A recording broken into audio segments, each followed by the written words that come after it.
আসসালামু আলাইকুম। সংবাদে আপনাদের সবাইকে স্বাগত জানাচ্ছি। আমি ফিরোজ তোহা। শুরুতেই আরবে কেবলস সংবাদ শিরোনাম।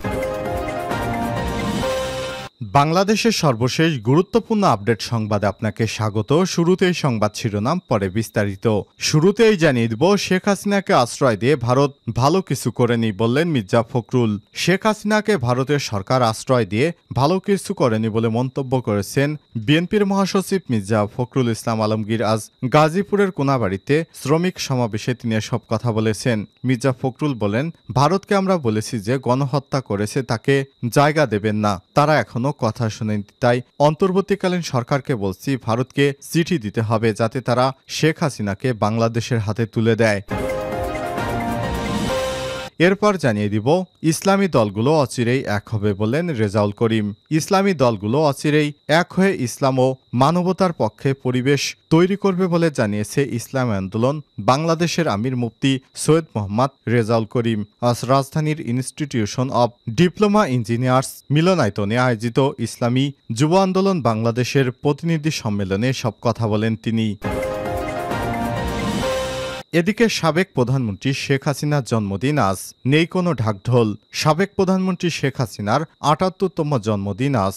জীবনের পরন্ত বিকেলে ভিন্ন এক বাস্তবতার মুখোমুখি হয়েছেন একসময়ের প্রভাবশালী এই শাসক। ক্ষমতার মোহ আর দুঃশাসনে ছাত্র জনতার গণ অভ্যুত্থানে দেশ থেকে পালিয়ে যেতে বাধ্য হয় হাসিনা। আজ হাসিনার ৭৮তম জন্মদিন, অথচ বাংলাদেশে তার কোনো ইমেজ নেই। বাংলাদেশে কাউকে তার জন্মদিন পালন করতে চোখে পড়েনি, নেই কোনো আগ্রহ। এবারে জানাবো, সাবেক এমপি শাহজাহান খান হত্যায় ৩৬ জনের বিরুদ্ধে মামলা। পটুয়াখালী জেলা বিএনপির সাবেক সাধারণ সম্পাদক ও পটুয়াখালী-৩ গলাচিপা দশমিয়া উপজেলা আসনের সাবেক সংসদ সদস্য শাহজাহান খানের উপর হামলা এবং পরবর্তীতে চিকিৎসাধীন অবস্থায় মৃত্যুর ঘটনায় পটুয়াখালী সদর থানায় একটি হত্যা মামলা দায়ের করা হয়েছে। গতরাতে নিহত শাহজাহান খানের বড় ছেলে পটুয়াখালী জেলা যুবদলের ভারপ্রাপ্ত সাধারণ সম্পাদক শিপলু খান বাদী হয়ে পটুয়াখালী জেলা আওয়ামী লীগের সভাপতি কাজী আলমগীর সহ ৩৬ জনের নাম উল্লেখ করে একটি হত্যা মামলা দায়ের করেছেন। এই মামলায় ১৫০ জনকে অজ্ঞাতনামা আসামি করা হয়। এদিকে ভারত থেকে ছাড়া হচ্ছে লাখ লাখ কিউসেক পানি। তিস্তায় পুনরায় বন্যার শঙ্কা। পাহাড়ে লাগাতার ধস আর বৃষ্টিতে বিপর্যস্ত উত্তরবঙ্গের পাহাড় থেকে সমতল একটানা ভারী বৃষ্টিতে ভয়ঙ্কর রূপ ধারণ করেছে তিস্তা। ডুয়ার্সের মাল ক্লান্তি থেকে শুরু করে বাংলাদেশ সীমান্ত পর্যন্ত ফুলে ফেঁপে উঠেছে খরস্রোতা তিস্তা। মালিতে তিস্তা নদীর জল গ্রাস করছে পশ্চিমবঙ্গের সঙ্গে সিকিমের জাতীয় সংযোগ সড়ক ১০ নম্বর জাতীয় সড়ক। তিস্তা বাজারেও এই পরিস্থিতি। জলঢাকা নদীর অসংরক্ষিত এলাকায় লাল সতর্কতা জারি করা হয়েছে এবং বাংলাদেশের অংশে তিস্তার গেট খুলে দিয়েছে ভারত। এতে বাংলাদেশের ভিতরে প্রবেশ করছে লাখ লাখ কিউসেক পানি। এতে বাংলাদেশের রংপুর বিভাগে বিভিন্ন এলাকায় বন্যার আভাস দেখা দিয়েছে। এবং সর্বশেষ জানিয়ে দিব, ইন্নালিল্লাহ, হাসান নাসরুল্লাহ নিহত, নিশ্চিত করল হিজবুল্লাহ।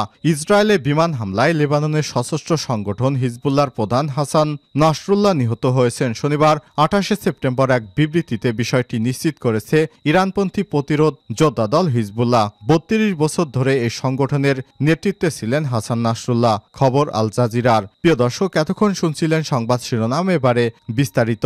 তবে তার আগে বন্ধুরা, অনুরোধ থাকবে এই সংবাদটিতে একটি লাইক দিন। এই চ্যানেলে আপনি নতুন হয়ে থাকলে আমাদের সংবাদটি দেখতে দেখতে চ্যানেলটি সাবস্ক্রাইব করে রাখুন, যাতে করে বন্ধুরা আমাদের পরবর্তী লেটেস্ট আপডেট সংবাদগুলো সবার আগে আপনার কাছে পৌঁছে যায়। কমেন্ট করে আপনার মূল্যবান মতামত জানিয়ে দিন বন্ধুরা, আপনি বিশ্বের কোন দেশ থেকে আমাদের সংবাদটি দেখছেন এবং শুনছেন। শেখ হাসিনাকে আশ্রয় দিয়ে ভারত ভালো কিছু করেনি, মির্জা ফখরুল।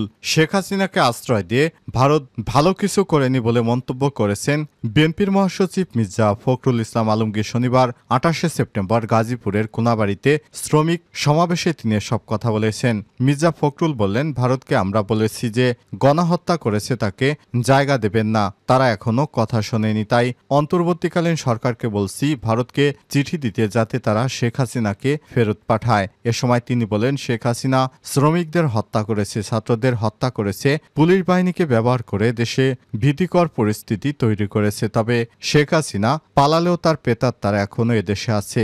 তারা ভাবে আবারও হাসিনা ফিরে এলে আবারও লুটপাট করতে পারবে। এসব রাজনৈতিক দলকে ঐক্যবদ্ধ হয়ে দেশ রক্ষায় এগিয়ে আসার আহ্বান জানিয়ে তিনি বলেন, আমাদের চোখ কান খোলা রেখে স্বাধীনতাকে রক্ষা করতে হবে।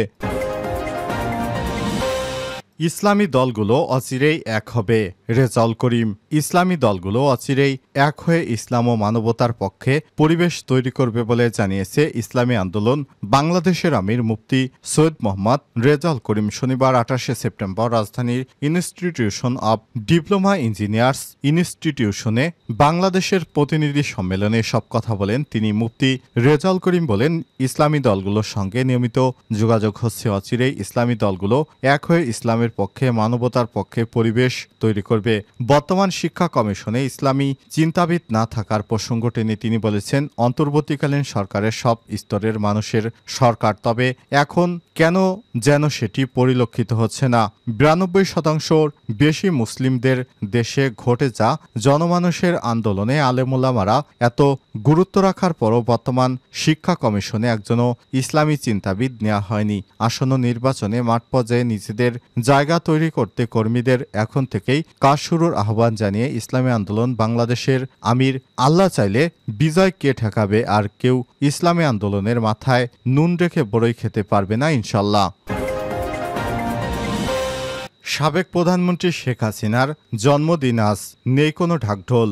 সাবেক প্রধানমন্ত্রী শেখ হাসিনার ৭৮তম জন্মদিন আজ। জীবনের পরন্ত বিকেলে ভিন্ন এক বাস্তবতার মুখোমুখি এক সময়ের পরাক্রমশালী এই শাসক। ক্ষমতার মোহার দুঃশাসন, ছাত্র জনতার অভ্যুত্থানে দেশ থেকে বাধ্য হন শেখ হাসিনা। বিরুদ্ধ মত দমন, গুমখুন নাকি ষড়যন্ত্র, যে কারণেই তাকে দেশ ছাড়তে হোক না কেন, তার অনুপস্থিতিতে বঙ্গবন্ধুর গড়া দল আওয়ামী লীগ পার করছে সবচেয়ে কঠিন সময়। এমন প্রেক্ষাপটে সাবেক প্রধানমন্ত্রীর জন্মদিন পালনে দেশবাসীর প্রতি আহ্বান জানিয়েছে দলটি। রাজধানীতে আঁকা গ্রাফিতিতে ক্ষোভ আর ঘৃণার প্রতিচ্ছবি গণভবনের দেয়ালগুলোতে যেন সাক্ষ্য দিচ্ছে দীর্ঘ স্বৈরতন্ত্রের। অনেকবারই জন্মদিন পালন করেছে বিদেশে। জাতিসংঘের সাধারণ অধিবেশনে যোগ দিতে গিয়ে ঠিক এই সময়টাতে ছেলে সজীব ওয়াজেদ জয়ের সঙ্গে ছুটি কাটাতেন যুক্তরাষ্ট্রে। এবারও তিনি আছেন প্রবাসী, তবে ভিন্ন বাস্তবতার মুখে ভারতে। মাত্র ৩৩ বছর বয়সে প্রবাস থেকে ফিরে বঙ্গবন্ধুর হাতে গড়া দল আওয়ামী লীগের দায়িত্ব নেন শেখ হাসিনা। কিন্তু ক্ষমতার মোহার দুঃশাসনে পলাতক সরকার প্রধানদের তালিকায় নাম লিখান তিনি। আওয়ামী লীগের দায়িত্ব নিয়ে পূর্ণ মেয়াদে 4 বার দেশের প্রধানমন্ত্রী হয়েছিলেন হাসিনা। যদিও 3টি নির্বাচন শুধু প্রশ্নবিদ্ধই ছিল না, ছিল গণতন্ত্র রক্ষার নামে এক ব্যক্তির হাতে ক্ষমতা কুক্ষিগত করা সব আয়োজন। 2 দফা সেই চেষ্টার সফল হলেও শেষ রক্ষা হয়নি তার। দ্বাদশ জাতীয় সংসদে মধুচন্দ্রিমা কাটার আগেই ছাত্র জনতার অভ্যুত্থানের মুখে শুধু ক্ষমতাচ্যুতই হননি, হয়েছেন দেশ ছাড়াও। যদিও এখনও তিনি নিজেকে প্রধানমন্ত্রী হিসেবেই দাবি করে আসছেন। চ্যানেল 24-এর কাছে খুদে বার্তায় তার দাবি পদত্যাগ না করার। পালিয়ে যাওয়ার পর গণহত্যাকারী কোনো ব্যক্তি সে যদি ক্ষমতা নাও ছাড়ে, নিয়ম অনুযায়ী সে আর প্রধানমন্ত্রী থাকতে পারে না, কারণ দেশের মালিকানা হচ্ছে জনগণের হাতে। জনগণ যদি কাউকে দেশ ছাড়া করে তাহলে তার আর প্রধানমন্ত্রী থাকার যোগ্যতা থাকে না। সাবেক এমপি শাহজাহান খান হত্যায় ৩৬ জনের বিরুদ্ধে মামলা। পটুয়াখালী জেলা বিএনপির সাবেক সাধারণ সম্পাদক ও পটুয়াখালী ৩ গলাচিপা দশমিনা উপজেলা আসনের সাবেক সংসদ সদস্য শাহজাহান খানের ওপর হামলা ও পরবর্তীতে চিকিৎসাধীন অবস্থায় মৃত্যুর ঘটনায় পটুয়াখালী সদর থানায় একটি হত্যা মামলা করা হয়েছে। বৃহস্পতিবার ২৬শে সেপ্টেম্বর রাতে নিহত শাহজাহান খানের বড় ছেলে পটুয়াখালী জেলা যুব দলের ভারপ্রাপ্ত সাধারণ সম্পাদক শিবলু খান বাদী হয়ে পটুয়াখালী জেলা আওয়ামী লীগের সভাপতি কাজী আলমগীর ৩৬ জনের নাম উল্লেখ করে মামলাটি দায়ের করেছেন।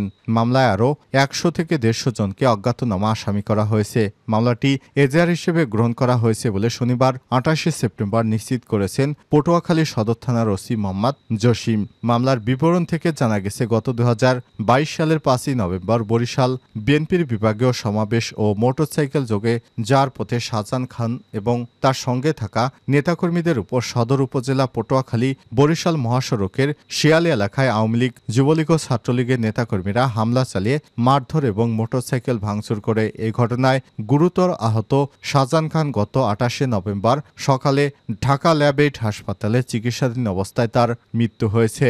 মামলার বাদী মোহাম্মদ শিপুল খান বলেছেন, আমার বাবাকে আওয়ামী লীগ, যুবলীগ ও ছাত্রলীগ পরিকল্পিতভাবে নির্মম নির্যাতন করে হত্যা করেছে। আমার বাবা একজন সিনিয়র রাজনৈতিক নেতা ছিলেন। এই শহরে সিনিয়র সিটিজেনদের কোনো সময় গায়ে হাত দেওয়া তো দূরের কথা, কাউকে অসম্মান করার ঘটনাও ঘটেনি, কিন্তু জেলা আওয়ামী লীগ সভাপতি কাজী আলমগীর আমার বাবার উপর হামলা করে নির্যাতন চালিয়ে একজন অপরাজনীতি শুরু করেছেন।